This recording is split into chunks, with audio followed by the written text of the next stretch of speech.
ओम श्री साईराम। गुरु पूर्णिमा के पावन अवसर पर श्री सद्गुरु ज्ञान सप्ताह में आप सभी का हार्दिक स्वागत है। एक दिन एक डिवोटी ने भगवान से पूछा, स्वामी आप हमारे कितने मिस्टेक्स, कितने भूल माफ करेंगे?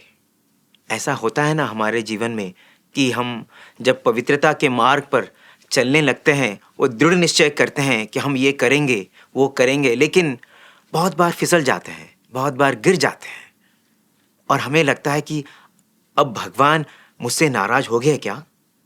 अब भगवान मुझे माफ करेंगे क्या?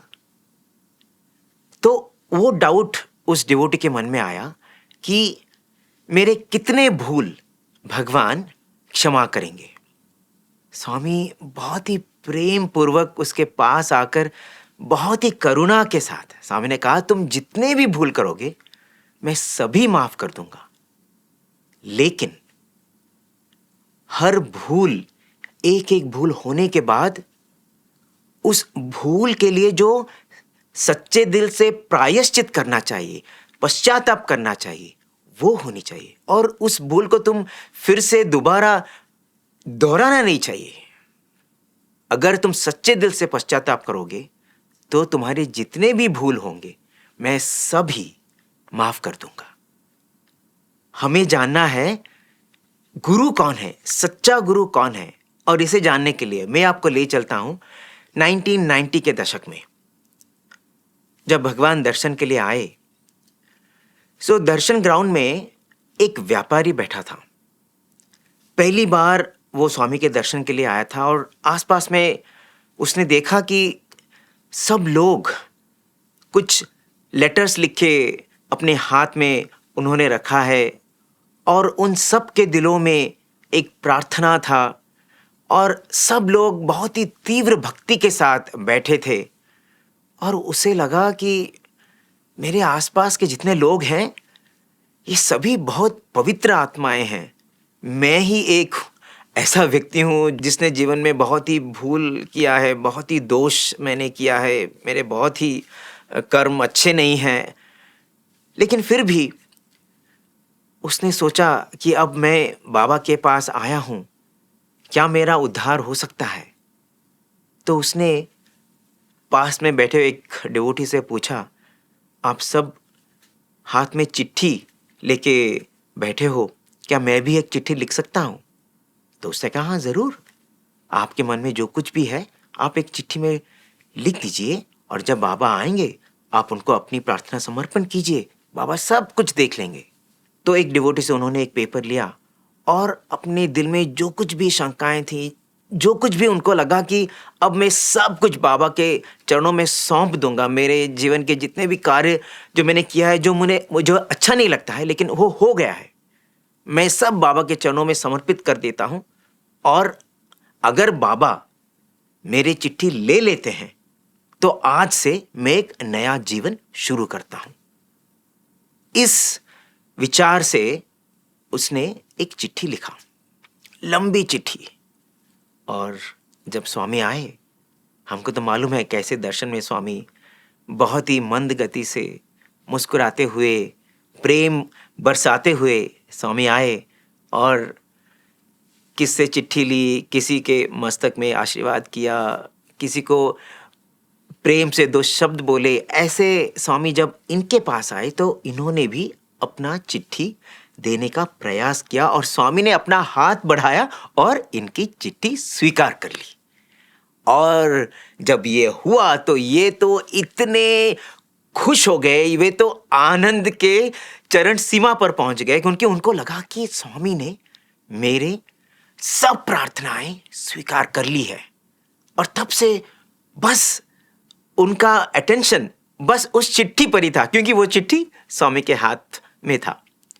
और वे देखते रहे, उनको बहुत आनंद था कि अब मेरा जीवन का सारा चरित्र अब स्वामी के हाथ में है, मेरा जीवन अब कृतार्थ हो गया है। वे देखते रहे। कुछ समय बाद कुछ ऐसा हुआ जिसे देखकर इनका जितना भी आनंद था वो सब मिट गया। और वे रोने लगे, इतने दुखी हो गए। पता है क्यों? क्योंकि स्वामी के हाथ से वो चिट्ठी गिर गया। उनको मालूम था कि ये उन्हीं का ही चिट्ठी है, उन्हीं का ही एनवलप है। और जब वो चिट्ठी स्वामी के हाथों से गिर गया, किसी और डिवोटी के गोद में वो गिर गया, तो तब ये इतने उदास हो गए, क्योंकि उनको लगा कि मैं सोचा था कि भगवान ने मेरा उद्धार कर लिया है, लेकिन मैं इतना पतित हूं, मेरे जीवन के पाप दुष्कर्म इतने खराब हैं कि भगवान ने भी मुझे ठुकरा दिया है। भगवान को भी लगा कि इसका उद्धार नहीं हो सकता है। और ये सोचते सोचते वो बहुत ही उदास हो गए और वे रोने लगे और दर्शन खत्म हो गया और स्वामी अंदर चले गए।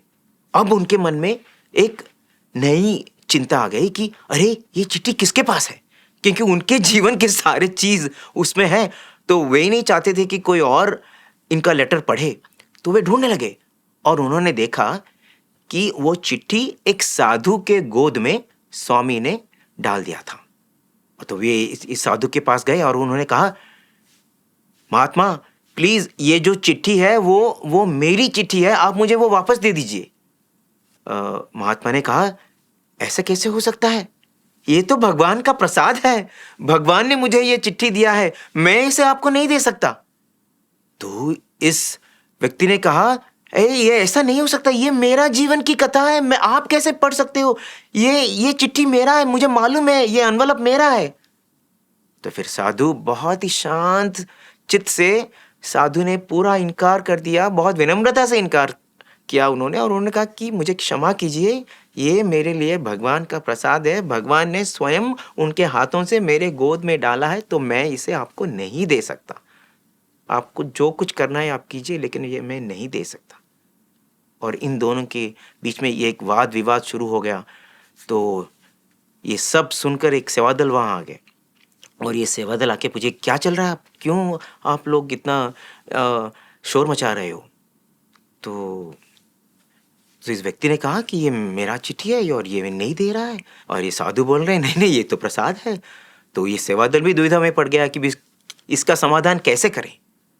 तो फिर वो स्वामी को प्रेयर करने लगा और उसके मन में एक सॉल्यूशन आया। तो उसने कहा इस साधु से, देखिए स्वामी आपके गोद में ये चिट्ठी डाले, लेकिन जो स्वामी डाले हैं ना वो एनवलप है। आप एक काम कीजिए, वो जो एनवलप है ना, वो लिफाफा आप रखिए, लेकिन लिफाफे के अंदर जो चिट्ठी है ना वो प्लीज आप इनको दे दीजिए। लिफाफे में स्वामी का स्पर्श है, आप वो रखिए। तो साधु जी को ये मंजूर हो गया और अब इस व्यक्ति का दिल भी हल्का हो गया। तो फिर उस सेवादल ने उस एनवलप को लिया और वो चिट्ठी निकाला अंदर से। तो उस एनवलप से कुछ नोट्स और कुछ कॉइन भी गिर गए। और ये इस व्यक्ति ने कहा कि वो सब मैंने स्वामी को नहीं दिया था, मैंने बस चिट्ठी लिखा था, तो जो पैसे हैं उसके अंदर वो मेरा नहीं है। तो इस सेवादल ने ये पैसे उस साधु को दे दिए। वो पैसे पाकर ये साधु अब खुशी से भाव विभोर हो गए, क्योंकि उन्होंने स्वामी से प्रार्थना की थी कि भगवान मैं बहुत ही मुश्किल से आपके दर्शन के लिए आज आ पाया, लेकिन मुझे अभी जाने के लिए पैसे नहीं है। मेरे रिटर्न टिकट का, रिटर्न जाने का जो बंदोबस्त है वो आप ही को ही करना पड़ेगा, क्योंकि बहुत ही मुश्किल के साथ मैं अब आया हूं, मेरे पास पैसे नहीं थे पूरा ट्रिप का अरेंजमेंट करने के लिए। तो वो पैसा पाकर वो साधु बहुत ही खुश हो गए। और अब ये व्यक्ति सोचने लगा कि भगवान इनकी जो कुछ भी कामना थी वो पूरा कर दी, भगवान ने इनका प्रार्थना सुन ली, लेकिन मेरा ही इतना नसीब खराब है कि भगवान ने मुझे ठुकरा दिया। तो ये सेवादल ने फिर ये चिट्ठी उनको दे दिया। अब इस व्यक्ति इस चिट्ठी को वापस ले लिया और इस चिट्ठी को वे खोलने लगे देखने के लिए कि जो कुछ भी मैंने लिखा था वो सब है। जब उन्होंने वो चिट्ठी खोला तो इस व्यक्ति की आनंद की अब सीमा नहीं रही, क्योंकि अब वो चिट्ठी ब्लैंक था। एक भी शब्द उस चिट्ठी में नहीं था। भगवान ने उनका जीवन क्लीन कर दिया था। भगवान ने उनका जीवन निर्मल शुद्ध कर लिया था। एक साधारण गुरु हमारे अतीत को देखते हैं, अतीत के बारे में सुनते हैं, हमारे वर्तमान का परीक्षण करते हैं और हमारे भविष्य के बारे में हमको मार्गदर्शन करते हैं। लेकिन जब सद्गुरु हमारे जीवन में आ जाते हैं तो वे हमारे अतीत को मिटा सकते हैं, हमारे वर्तमान का सृजन कर सकते हैं और हमारे भविष्य का पुनर्निर्माण कर सकते हैं। हम इतने सौभाग्यशाली हैं कि हमें ऐसा गुरु नहीं मिला जो ईश्वर के समान है, बल्कि ईश्वर ही हमारे जीवन में एक गुरु के रोल निभाते हुए हमारे जीवन में आ गए हैं और हमारे जीवन में सदैव हैं। गुरु का अर्थ क्या है? गु अर्थात अज्ञान का अंधकार और रू निकालने वाला। जो अज्ञान का अंधकार हमारे दिल से, हमारे हृदय से निकालता है और उसे शुद्ध बनाता है, वो है गुरु। और जैसे मैंने कहा, इस घटना के माध्यम से आपको दिखाया कैसे भगवान हर व्यक्ति के अंदर उस चेतना के रूप में प्रज्वलित होकर हमारे जीवन के अंधकार को निकालते रहे हैं। और हम जब थोड़ा भी प्रयास करेंगे तो वे हमारे दिल को और भी निर्मल बना देंगे। गुरु का और एक अर्थ है जो हमें गुरी दिखाता है। गुरी का अर्थ तेलुगु में है लक्ष्य, जो हमें लक्ष्य की ओर ले जाता है। और जब भगवान सद्गुरु के रूप में हमारे जीवन में हमारा मार्गदर्शन करते हैं तो वे हमें हमारे लक्ष्य की ओर हमें प्रेरित करते हैं। और हमारा लक्ष्य क्या है? हमारा लक्ष्य है आत्म साक्षात्कार। हमारा लक्ष्य है प्रशांति। प्रशांति मतलब चिर आनंद, ऐसा आनंद जिसका कोई अंत नहीं है। गुरु का और एक अर्थ भी है जो गुणातीत है और वो रूप वर्जित है। साधारण गुरु सब गुणों से परे नहीं होते हैं।